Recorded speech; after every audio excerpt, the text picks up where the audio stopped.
Hello, hello, hello. Hello, hello, hello. Hello, hello, hello.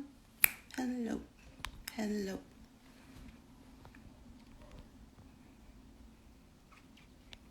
Everyone, welcome, welcome, welcome. We're about to have a healing conversation.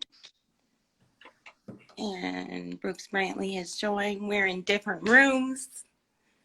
Oh, and that. For the sake of Instagram Live. My ring light is not working out, so I'm gonna have to hold my phone this whole time. So that should be fun. So Brooks is all set up though. So good morning. I see you, Janae. I see Mr. Jeff. See, I was about to Jeff do it. Hughes. Jeff. Come on, neighbor. I see Niklaus. The Klaus. Welcome, welcome. I keep thinking of the Klaus's green blazer. Whenever I think of the Klaus. Yes, I know. You're Jeff. It's Golfrey. Welcome, everyone. We are about to get started very soon. We have Mr. Brooks Brantly here this morning. We both have our coffee ready to go. I have tea. Oh, sorry, he has tea. I'm sticking with my coffee. All right, so you ready to get started? Yeah. I traveled all this way, so yeah. All right, so welcome everyone. This is the very first Saturday morning and afternoon, so thank you all for joining and checking this out if you're checking this out later. So this is all about, just having a conversation around what is mental health, what does it mean to you, what have you done to heal yourself, what's your road to recovery, like what have you been doing in order to stay on top of yourself and be able to manage whatever it is that you're experiencing. So a little bit of background about why we're here today. Long story short, I went through and still go through my own experiences with mental health. Most of you know I worked as an artist for many, many years.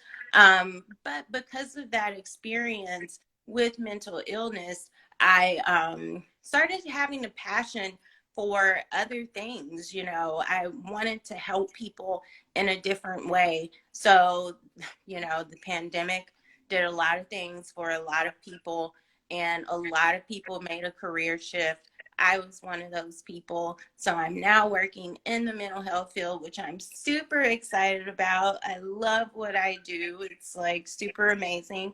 And I just wanted to take it a little bit further. I've been working on my company, Thrive Artist Group, for many years now, and it has developed throughout the years.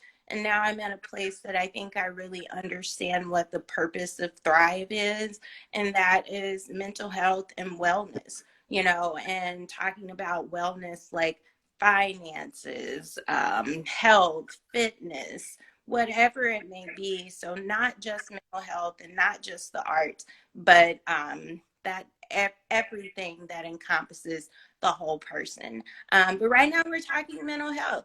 So we're going to go ahead and get started. What we have a few new people that have joined. So thank you for popping in for a second. So Mr. Brantly, why is mental health important to you? Why? I would say, it's everything.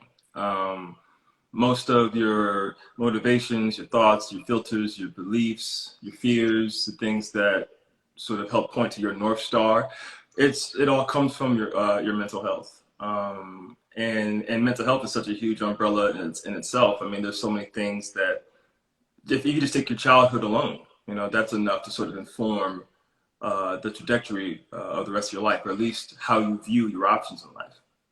So it's paramount. So what do you feel like you learned from your childhood about mental health?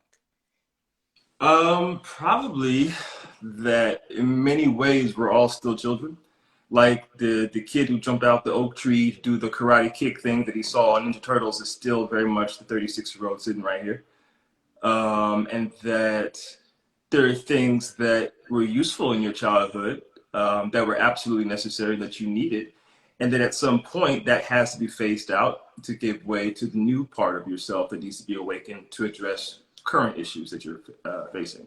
So I think the lesson was the takeaway has been, just as much as we want to separate ourselves from our childhood, we're still those people, and those lessons and those cycles still exist, for better or worse. Yeah. Okay, I wanted to dig a little deeper, but maybe we'll do that later. Well, no, I'll ask. So, what do you think? What do you think? Like the cycles are that we kind of create in our childhood that ends up being realized in our adulthood. Um, Things that we create. Yeah. Okay.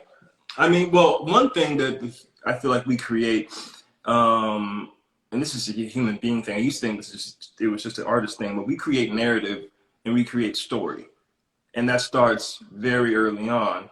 And depending on what story you tell yourself, that might manifest into a full blown personality trait or an occupation, or maybe your dreams end up being revealed through that. Um, but very much, I'd say what could hinder you is attaching meaning to trauma and to, I mean, something as simple as being the last one picked for kickball, right? As trivial as that sounds as an adult, you may have, as a 5, 6 year old, attached some kind of meaning to it, which then affected your self esteem, which then, informed every decision you made from that point going forward. So I would say, the hang up or the tendency we all have as people, from my perspective, is that we attach meaning too quickly and then we hold on to that meaning for too long. Mhm. That makes me think about the video you were watching yesterday But where the man was talking about, children and how they like have to be basically socialized by the age of 4. Do you yeah, want yeah. to like share that, kind of like summarize what he was saying? I mean, it was a short video. Some of you might know him, Jordan Peterson, who's I guess a Canadian clinical psychologist. But the whole video was really about, the nature of aggression in children and how it's developed, and how, a child by the age of 4 needs to be adequately, I guess, socially calibrated, so that they won't receive trauma from their peers, because as we know, kids can be cruel. So that they're not receiving rejection or false niceties from adults, because all of that gets absorbed, it gets interpreted, and then the narrative, the story builds, and then that child has to see themselves through that. Um, yeah, so it's a very subtle, and I feel like but very very powerful thing that can happen. Yeah. Cool, cool. Thank you. All right. So, how has your understanding of mental health developed? Developed. Um, I would say, like many people, your awareness of your appreciation for mental illness comes from you going through a mental health issue. It wasn't until I'm, 34, 35, where I ended up learning that I had adult ADHD, and it sort of, that sort of began the me being a student of myself, you know, because most of, I feel like, what helps a person become resilient is just self-awareness, knowing what your values and what your thoughts really come from. Are they practiced thoughts? Are they rehearsed? Are they passed down? Or are these thoughts and feelings based on things that you really really do value and care about? So basically, through research, I think that's how I ended up sort of developing it. But that only came to me after I realized I was struggling with focus. I was struggling with, emotional regulation. I was struggling with attaching meaning to things. Something as simple as, whether it's someone not calling me back or an audition or I don't know, like someone crossing the sidewalk too slowly, I would attach some kind of meaning to it, and then that would affect some portion of my day. And then once that became a constant, I was like, there's too much I'm carrying right now. And then that became the impetus for me to dig deeper into I got into, of course, talk therapy, got into coaching. I don't think many people know out there that if you have, focus issues, I mean, we have, people say ADD or ADHD, that's a huge umbrella. Essentially what that really means is your executive functioning skills. And, that's like 12, there's many professionals debate, there's like 11 to 13 of them, but basically things like working memory, emotional control, all that stuff. Uh, that's sort of I guess the syllabus I follow now. And I'm continuing to grow. Awesome. So well, you kind of just answered this, but what is your okay, so you just said adult ADHD. Like Mm. what would you say is your experience? Like maybe before you started the coaching, like Uh, what would your day-to-day be like?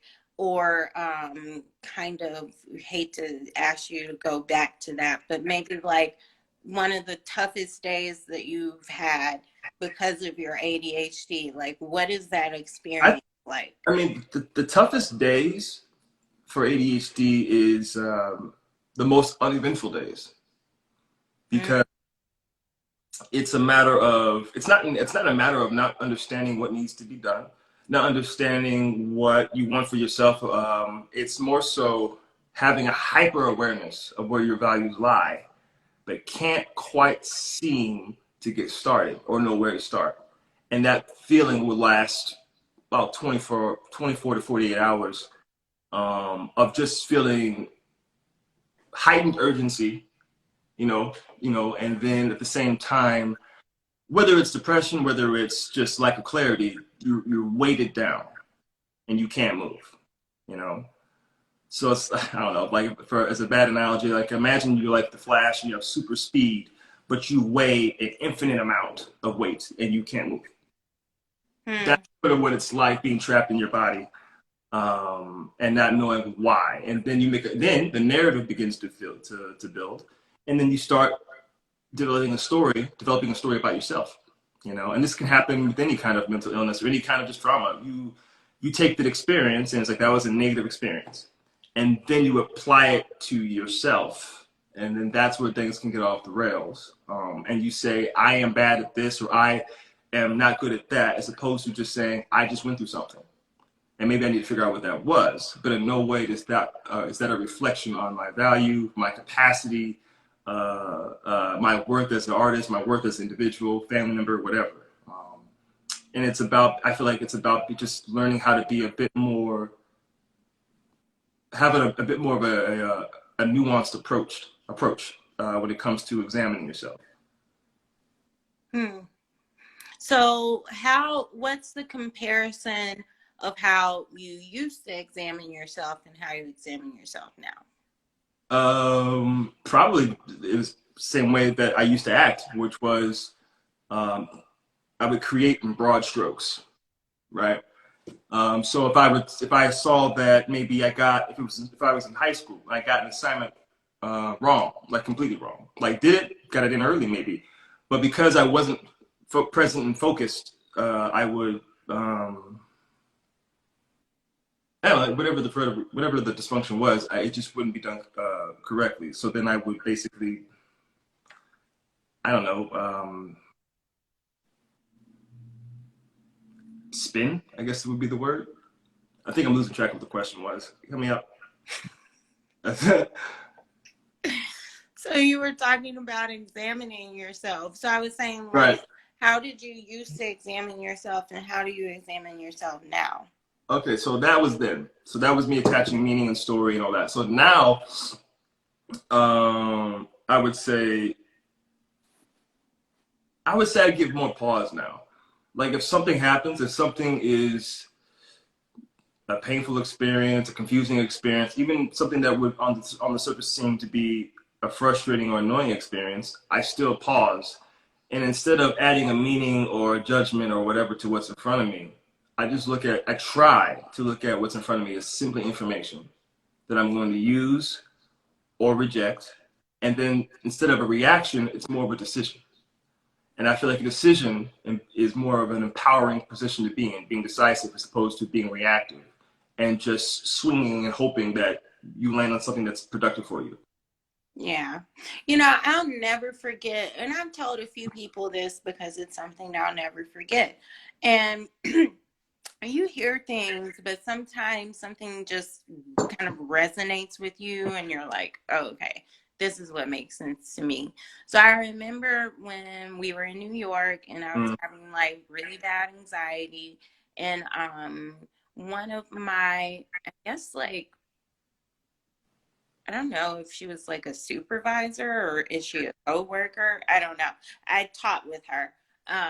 So she was telling me about how she was learning how to deal with her anxiety, and her therapist had told her just to see whatever the thing is and just let it pass. And yeah, whatever you need to keep it, like grab it and keep it, and then everything else just let it pass right by you, you know. And for me, just visually kind of like picturing the thing just almost like a car, you know, just like going by, mm, and you may notice the color or you may not. You may notice they have a Missouri tag or you may not, or you right. know, whatever it is. But you know, just not keeping everything, because things are gonna, you know, really like affect whatever it is that you're experiencing or that you're taking in. And that could go and affect you for a couple of hours. It can affect you for a day, weeks, months, years. You know, you never know how a certain experience or just holding on to certain things would end up affecting you, you know. Yeah. And just to go further with even with that, so you said, talk about pausing, the train going by. And those are just examples of how I feel like you have a choice. Like as much as we always want to act as though emotion, like we're just at the mercy of our emotions. Like, why'd you do that? They made me mad. It's not an automatic. They do a thing that upsets you, you see it, and then you have no choice but to be mad about it. You can literally decide how you want to feel, and I don't think many of us know that. I don't think many of us have subscribed to the feel to the, I guess the notion that there's just never a choice. Now, not to say that it's easy, not to say that we all have the same level of being able to inhibit and pause and just give a moment, but we all have somewhat of a level of that capacity, which means we have freedom and power within moments of confusion, within moments of frustration and anger. And I feel like for many of us, especially of us in certain communities that don't get a second chance in terms of law enforcement, that could be the difference of life and death. You know, you taking a moment to think, and not decide what this moment means. Just take it as information that you're going to accept, use, or reject, and then move on with your decision, and not some emotional, self-indulgent thing that you think you had no choice to act through or act out, but you did. Mm-hmm. Okay, so I feel like, you know, pause is something that we use, Yes, we do. you know, in our household. Taking a pause, you know. And so that's a big part of our language or our terminology that we use. But can you kind of describe like what it means or even what it visually looks like to or how it physically feels Mhm. to or mentally or emotionally, however you want to approach it, but what it really means to pause. I feel like pausing is all right. So the stimulus or the phenomena happens in front of you, right? And let's say in this case, it's an annoying, what one would consider a negative thing. I feel like giving pause is before you speak, before you physically act or engage, doing something that grounds you so that mentally you're still all there. Because if you get too emotional, your emotional peaking takes away your cognitive ability. You can't think as clearly when you're upset. That's why most mistakes happen, you know. So physically, I mean, I've done things as simple as literally taking a knee, like a quarterback. Like if I feel something happening, of course, you know, depending on your surroundings and your environment, I'll take a knee, or I'll physically stop moving, or I'll check in with my body. I'll check in with my breath. I'll check in with, am I holding tension in my shoulders? Am I holding tension in my jaw? Because you know many people don't realize we hold emotions in our bodies. So even though you may not be saying anything, everything that's on you can be communicating that you're not okay. Um, Maybe not just communicating that to another person outside of you; it's communicating it back to you. So if you're tense and holding it, you're communicating to your own body and back to yourself that you're not okay, and then you're going to react through that. So it's a matter of doing whatever you got to do. If you know that chamomile tea calms you down, if you know that there's certain things in your life that have always worked in terms of bringing you back to center, then use those things. It is, you know, and don't compare yourself to the next person who doesn't need those things. They have their own way of being able to navigate tough, you know, scenarios. But I'd say, yeah, those are just a few examples of ways to pause and put yourself back in a position where you can think again and be mindful and present.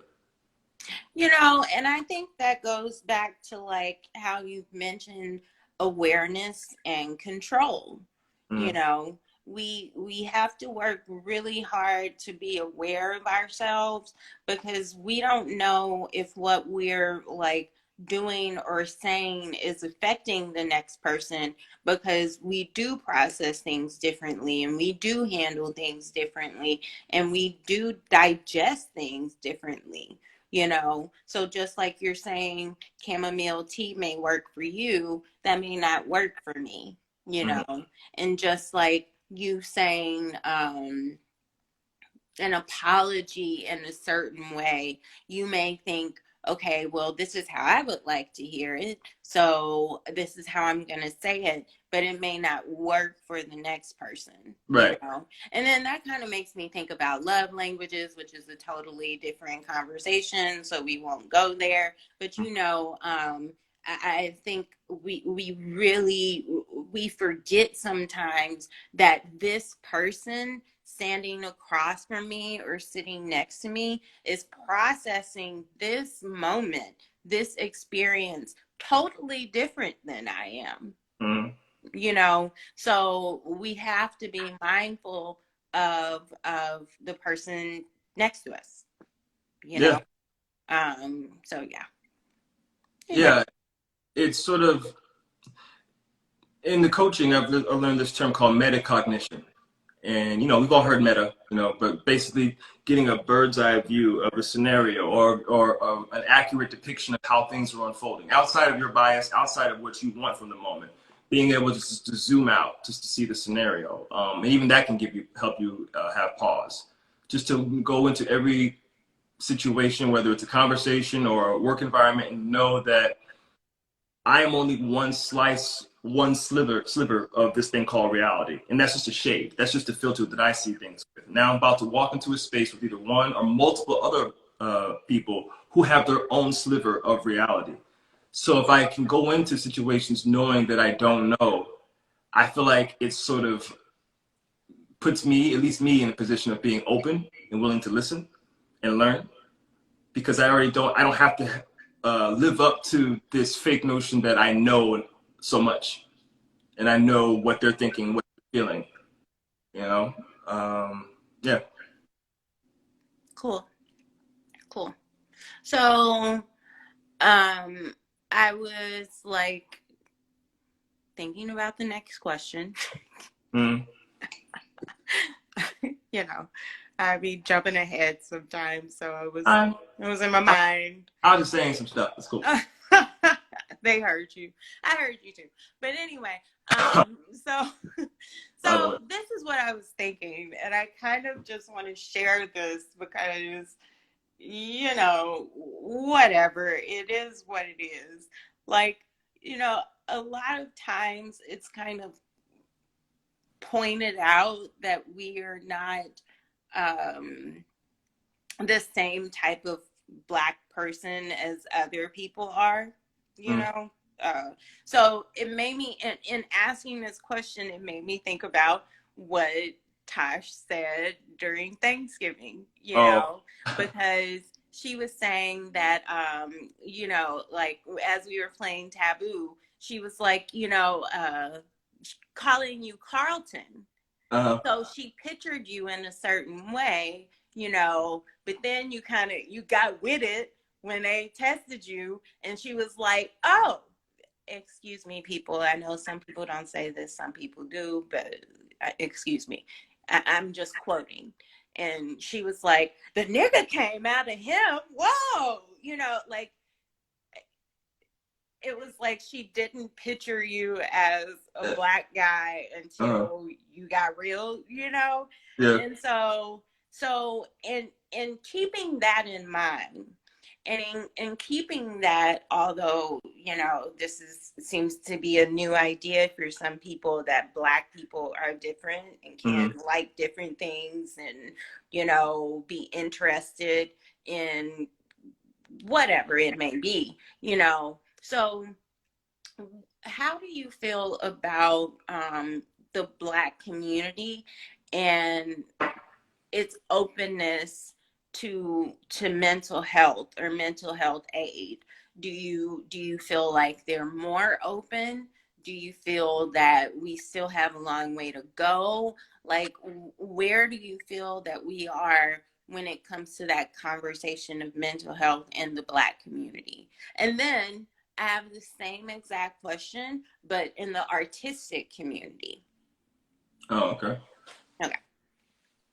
I do feel like this generation of young black people is the first one where mental health and things like therapy and self care are things that are becoming a part of a normal daily conversation.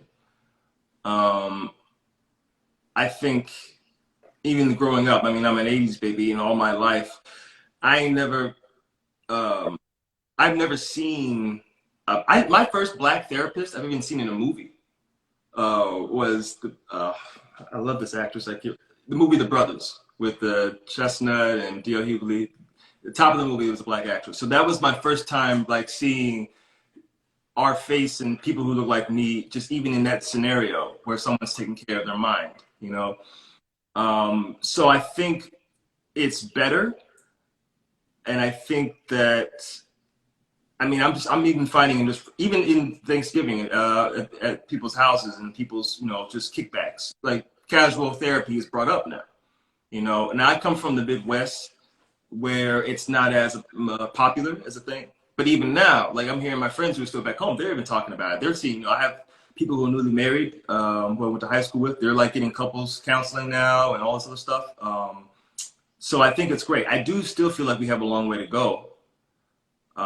At the same time, but progress definitely I feel like has been made, and I think the reason why it's just been so difficult for us is because kind of what you were sort of talking about a little bit is about identity. Because if knowing who you are or how you view yourself dictates a lot about what you care about and what your and where you value and where your values lie. And if you struggle with that, or you have a warped perception of what your identity is or what identity is in general, you may have a different outlook when it comes to what help means, what health means. Um, yeah, so there's still some stuff that we got to figure out, but I am happy with the changes that I've seen. Yeah. Um, when we talk about therapy in the black community, one thing that I think about is how difficult it is to find a black therapist. Yeah. So, if you know any black therapists, put it in the chat. And I would just like to kind of shout out Therapy for Black Girls. That's where I've been finding my therapist for the past forever years at this point, probably since I've been doing therapy. It's a really awesome resource. And I think I don't want to say for sure, but look it up. I think they have like a therapy for Black men out there, website out there as well. So that's a really good place to look. And then Psychology Today, you can find people there. But I think, it's sometimes really difficult.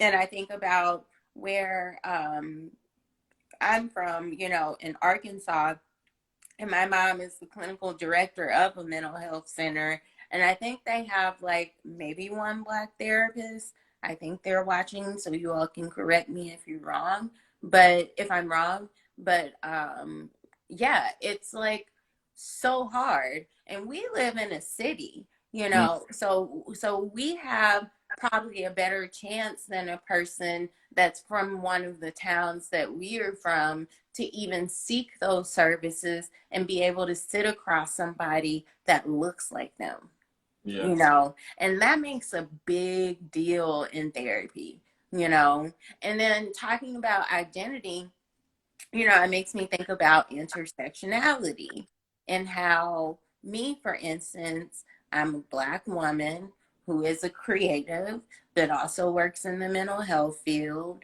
who is married, who is, from the South, who has Christian values, all of those things make me up. And that's what becomes my identity. But I'm working on this training for culture and recovery, and one thing that I'm trying to really put out there is identity is not what the person sees.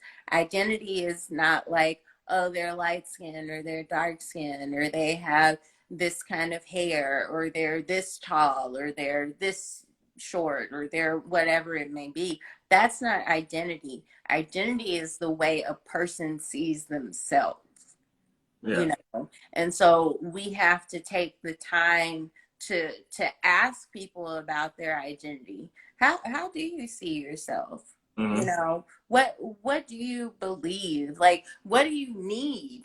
What do you feel like you need right now? Because I think having those kinds of conversations, you can have therapy with a person. Like, a therapist may hate to hear that, but people have therapy all the time who are not therapists.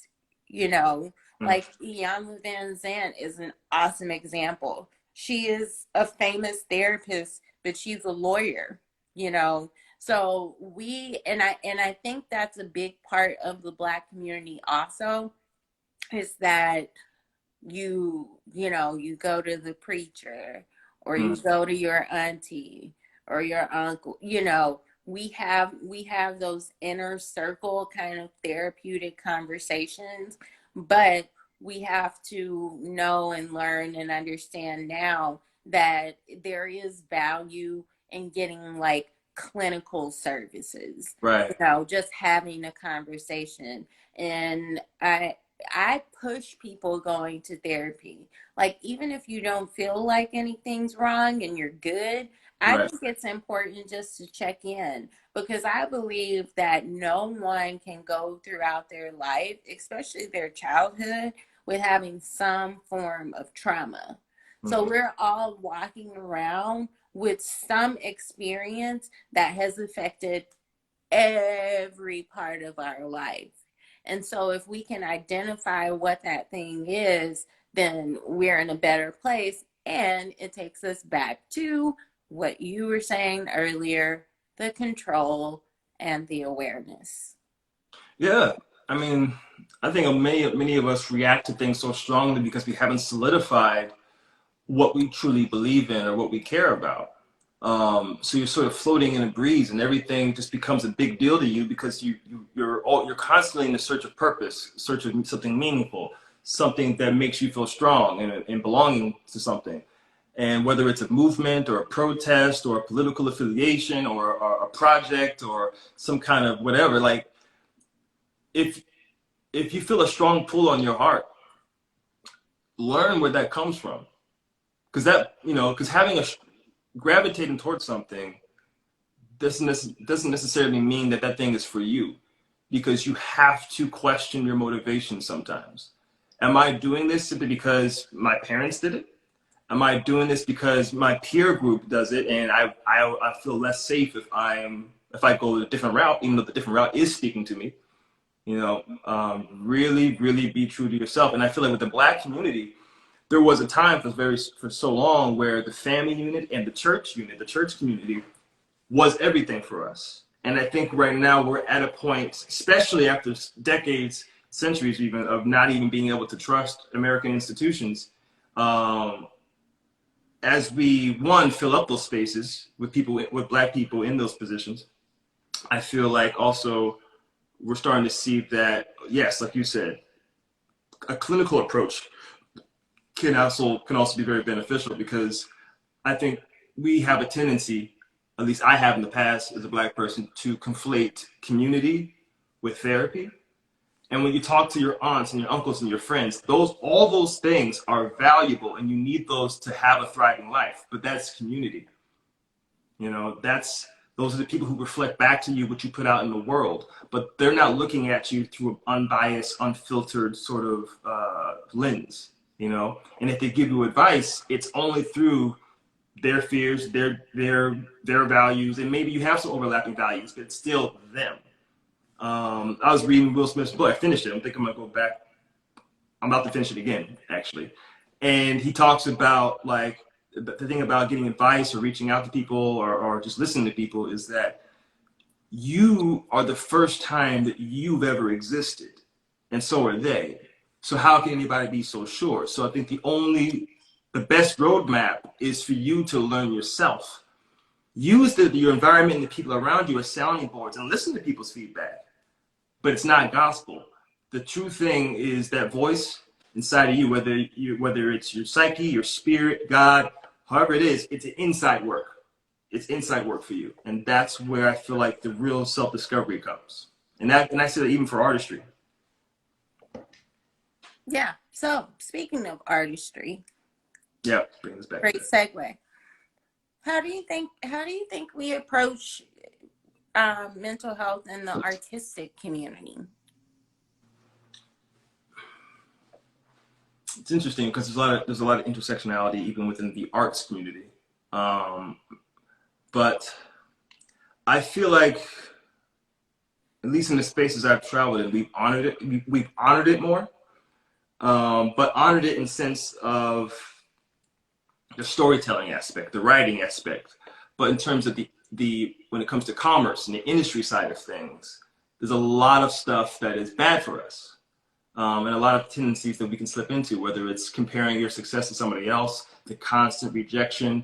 Um, uh, yeah, it's sort of a mixed bag, because the arts, many of it is the general conceit of many art disciplines is about finding truth, discovering yourself, discovering who you are. In many cases, this is if you walk into a therapist's office, there's a lot of overlap in terms of what you're getting after, in terms of finding the layers underneath the layers underneath the layers. But um, outside of that exploration, there is the other side of life that has practical needs and demands attention, and it comes with pitfalls, especially this industry, and those things are unhealthy, and can leave a person lost, adrift, addicted, unsafe. Pick a word. But I think when it comes to the community, I feel like we honor it. When it comes to the industry, there are some problematic things that come with the grind. Yeah. I my experience, I guess, is that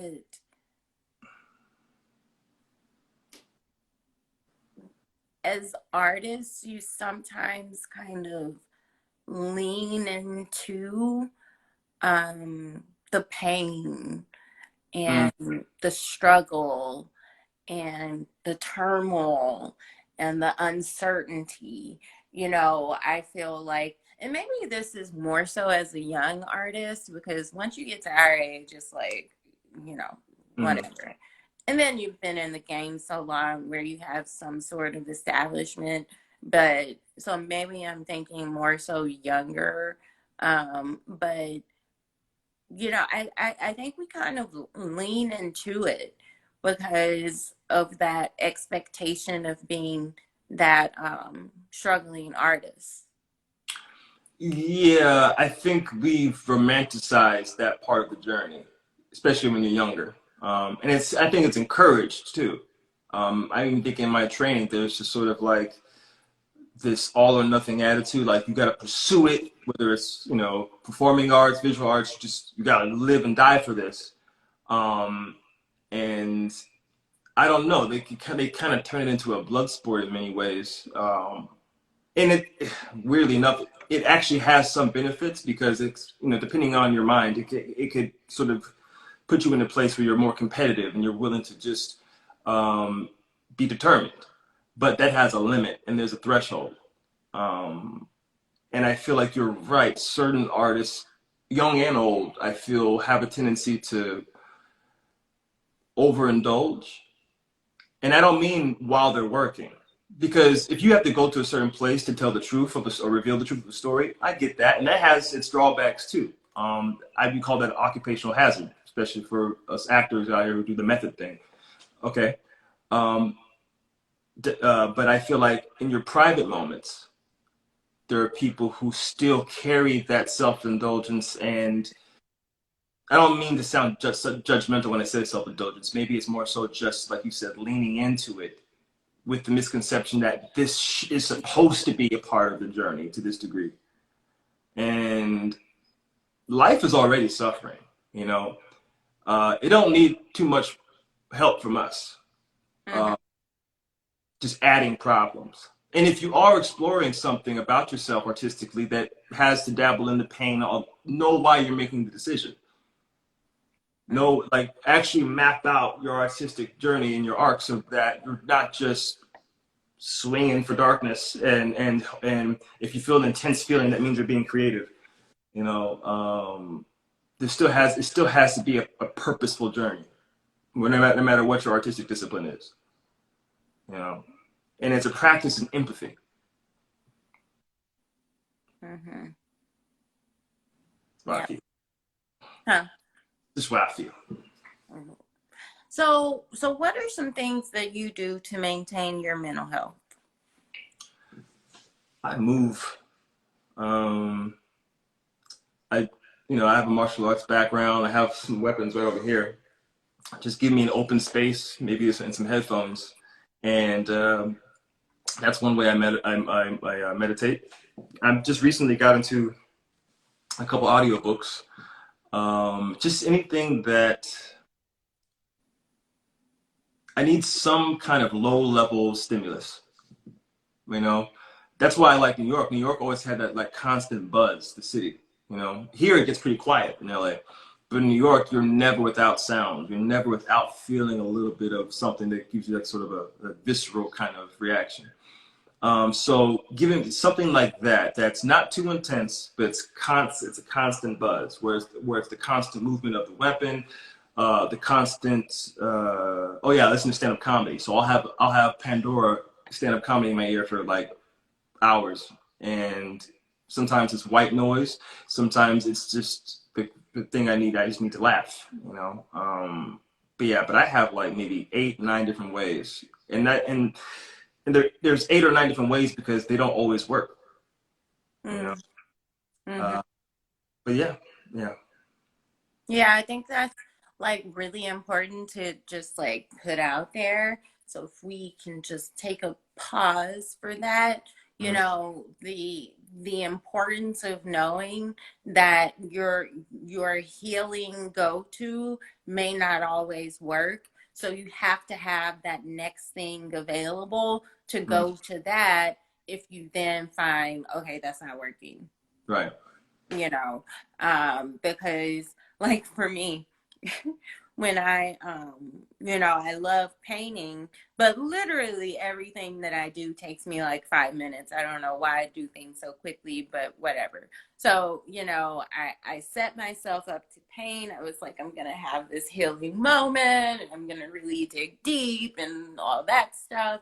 And it took me like not even 15 minutes to do the painting, Uh-huh. you know. And so, and I even gotten off the phone with my mom to do it. And then I called her, well, and then I sent her a picture of the painting and she's like, "You're already done?"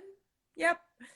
You know, so even in that instance, like I had that thing, but I needed more, you know. So what's the next thing that I'm going to go to? Because 15 minutes, maybe that is enough, you know, in one moment, but maybe it's not in the next moment. So I think, you know, just the importance of knowing, like, hey, you have to have like a list of things. Like Mm. my very first interview that I did on Instagram Live last year when we were in the thick of the pandemic, um, Alexandria, she was saying that you have to have a healing cocktail. You know, you have to have like that mixture of things that you can put together and like mix together, and it makes that perfect healing cocktail for you. So that's something that always just like sticks out in my mind. Mm. I like that. It is a healing cocktail. It makes me think of just having a ritual because on top of your bag of tricks to help you be grounded, it's also about consistency because consistency is normally it's normally described as something that makes you better at a skill. Like if you're consistent at this thing, you'll get better at this thing, and you'll achieve this whatever accomplishment. But also, I feel like consistency helps you develop an anchor because if there's at least one or two parts of your day that you look forward to that are productive, whether it's making a bed or cooking your breakfast, whatever it is, that you do at the same time every day if you can, that'll sort of give you a point of origin. So no matter how, if your day goes off the rails, you know at 2 o'clock you'll have that 30 minutes while you're doing the laundry or whatever to go through your thoughts of the day. And because the task itself isn't complicated, you can go through your thoughts of the day Mm-hmm. because that part of your day was built in, you know, sort of like a backup. But yeah, ritual really does help. And how you spend your last 30 minutes of every day determines the first hour of your next day in terms of prep work, in terms of emotional work. Um, yeah. Yeah, I love that. Um, you know, now that I'm a 9 to 5er, that's something that I had to realize, like setting yourself up the night before for the next day, you know. And I feel like I'm so not used to having to do that, that even if I like set myself up the night before, I still check and make sure I have everything. And, Yeah. you know, even if I'm like, I know I did this, I still go back and I'm like, okay, I got this, I got that, I got this, you know, because I'm not used to doing it as of yet. But yeah, that setup the night before is huge. It's huge. I can attest to that. And that speaks to like conditioning, I feel like, because if you're not used to operating, if you learn a new way to be efficient, right? So what we're talking about now, the setup. If you learn that if that's new to you, it's going to feel unfamiliar for a while with anyone who's trying to incorporate a new habit, and your brain is not going to like it.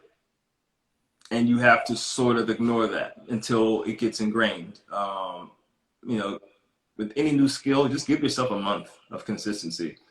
Don't don't think in a month I'll stop and I'll go, but just in a month, just try to be consistent because it'll shape you. Being consistent shapes doesn't just help you achieve something. It shapes you, and I feel like that's even more important than the short term accomplishment because now you have an approach to life which will benefit you in many different arenas and just prep you. You know, I don't think many of us were just running off of caffeine and adrenaline and not realizing that rest is a very much an important part of your life. And whether it's getting to bed early, whether it's taking those 30 minutes just to rest yourself from rushing. I mean, rest doesn't necessarily mean sleep. It just means pause, giving yourself time to process your day or nap. Yeah. Or no. Um, so How does the subject of mental health inform the work you do as an artist, if at all? I mean, it's everything. I mean, as an actor and writer, I have to think about sort of um, everyone's emotional state, even mine as I'm creating. You know, um, I often want to put myself in a place so that I'm coming from an artistic, open, playful space when I'm creating something, as opposed to I'm stressed, there's a deadline, and I really need this check. So now I'm going to operate out of a place of scarcity and fear. And who knows, it might be solid work I create, but it won't be what it could have been if I was relaxed and not as fearful about outcome. And I was at a place where I could be present in the moment, in the process. And who knows what would have magical gems I would have found if I just wasn't running, um, as my coach would call it, if I wasn't motivating away. Because it's motivating towards something, and there's motivating away from something. If you're motivating towards something, that means you took the time to make a decision. You have a plan. You're able to course correct as you work through that plan. You're able to keep yourself emotionally in check if problems arise until the plan's accomplished, and then you're able to celebrate that win after the plan's accomplished. That's motivating towards. If you're motivating away from something, you're just getting it done so that you're not late, or that you're not rejected, or you're not the only one who didn't get it done. You know, um, and that's a gamble because now you're working with fear and scarcity, and maybe you come out with something that's impressive, or maybe not. But whether you succeed or fail, you won't know how you did it because there was no plan. You were running off of emotion and fumes, and you were gambling. And this time it happened to work out, but you can't replicate it. Mm-hmm. So short-term win, but long-term, you still have to start all over again. Hmm. So yeah, motivating. Cool. I like that. I like that. So, last question. Mm, What can you share to let other Black men, artists, whoever's watching, mm-hmm. whoever's going to see this, know that like they're not alone in whatever mental health journey they're having? I would tell them you are not alone. You know already. That's the thing. You know, there's a part of every person that kind of knows that. I feel, but that's the power of feelings. You know, feelings can override truth in terms of your ability to perceive the truth, your own truth. So I would say,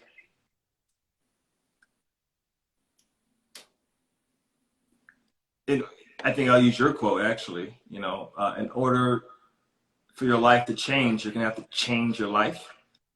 And I'll say it again, you're the first time that you ever happened. So you have the answer, but you can use what's at your disposal, and you have way more at your disposal than you give yourself credit for.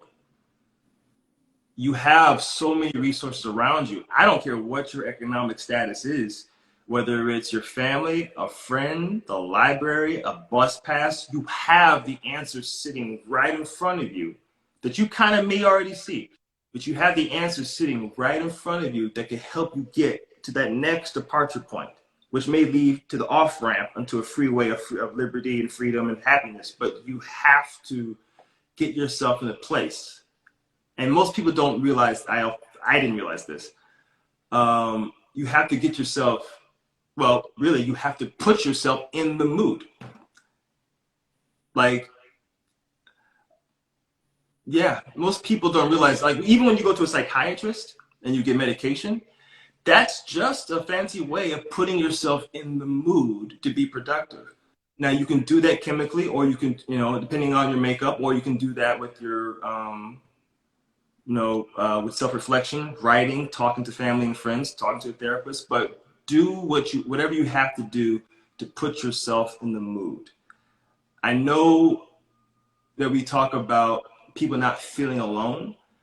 I have mixed feelings about that because you actually kind of are alone Mm. in terms of the responsibility and the person who's going to fix this whole thing. That's the part that's the solo act. You're not alone relationally. You're not alone because the person who you think next to you is better, doing better in life than you are, they had or are going to go through something similar, or their own trauma. But it's still going to be up to you. And I've just got to a point in my life where it actually feels empowering to think like that and accept there is a lone wolf part of the human experience. And as much as community can help you dig yourself out of a hole, it takes the lone wolf the ability to be able to having the ability to be able to see the community, recognize the options, recognize how they're feeling, doing the internal work before company and help and all other stuff can even happen. You know, so deal with the alone part, I would say, and accept that there's a part of this path to recovery that is lonely. And I think you have to embrace a little bit of part of that to the point where you accept it and you're sort of motivated by the realization that you have the power. You really do have the power to decide how you want to feel. Yeah. Being a lone wolf can be an empowering thing, if you just are able to see what your options are before you. Wow. I love that. I have nothing to say because I just kind of want to leave it with that thought that you just put out there, you know. And I was even thinking, should I change my question moving forward? But I think if we have answers like that where it's kind of thought provoking, then that's a really great place to start. So I just really like to leave with that thought, you know. So thank you. Thank you so much Problem. for joining me. I've wanted to interview you for a long time. Yes, we're both sitting in our apartment. I'm in our office. Brooks is in our kitchen area. So, Can I come out now? huh? Can I come out now? I am coming out. But I'm coming out. I want the world to know. Gotta let it show. Okay. Anyway, so yes, this was our first Sunday morning and afternoon. Yay. Just to like give a understanding of what it is. So, you know, we're West Coast. We got people out on the East Coast. So it's afternoon for them. It's morning for us. So we're getting together on our Sunday mornings and afternoons to have these healing conversations about mental health. So we had a lot of people pop in today. So thank you all so much for joining. I love you all. Happy holidays. Peace and blessings. And Brooks, do you have anything that you would like to say? You're beautiful. Everybody. Everybody beautiful. Everybody beautiful. Everybody beautiful. All right. Thank you all so much and have a wonderful Saturday. Peace. Hey. Can I come out? Now I have to remember how to share this, so everyone has to like sit and watch me figure out what's going on, which is great. So, all right, we're gonna end it. Have a great Saturday, everyone. Eat the leftovers.